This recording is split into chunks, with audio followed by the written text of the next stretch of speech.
ในวันที่6มีนาที่ผ่านมานี้อยู่ที่ห้องประชุมห้องว่าการปกครองเมืองปากกระดิ่งได้มีกองประชุมพบปะแลกเปลี่ยนบทเรียนร่วมกันระหว่างเมืองปากกระดิ่งแขวงบุรีคำไซสาธารณรัฐประชาธิปไตยประชาชนลาวกับอำเภอบุงคาจังหวัดบึงกาฬราชอาณาจักรไทยฝ่ายเมืองปากกระดิ่งมีท่านดาวดวงพระจันทร์รองประธานคณะกรรมการปกครองเมืองพร้อมด้วยคณะและฝ่ายอำเภอบุงคามีท่านคมกิจบุญทองนายอำเภอพร้อมด้วยคณะ20 กว่าท่านการพบปะกันครั้งนี้ต่างหน้าทั้งสองฝ่ายได้รายงานสภาพและจุดพิเศษของเมืองตนโดยย่อให้กันทราบต่อจากนั้นก็ได้มีการปรึกษาหารือแลกเปลี่ยนบทเรียนร่วมกัน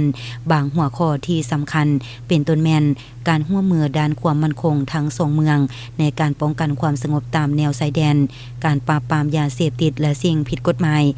การส่งเสริมทางด้านการแลกเปลี่ยนค้าขายสินค้าระหว่างเมืองและอำเภอการเพิ่มวันในการบริการด้านประเพณี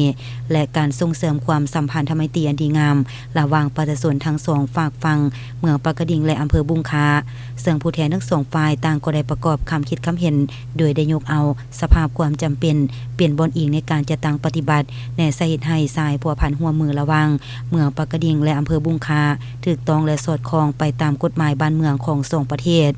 ในโอกาสเดียวกันนี้ทั้งสองฝ่ายยังได้มอบของฝากของตอนให้ซึ่งกันและกันและยังได้มีการแข่งขันกีฬาบานเตฟุตซอลและกีฬาเปตังเพื่ออัดแน่นความสามัคคีมิตรภาพระหว่างประชาชนสองชาติลาวไทยที่เป็นประเทศบ้านใกล้เฮือนเคียงว้าวรวมบ่เฉพาะแม่นเมืองปากกระดิ่งและอำเภอบุงคาให้มีความสัมพันธ์กันยิ่งขึ้นไปเรื่อยๆ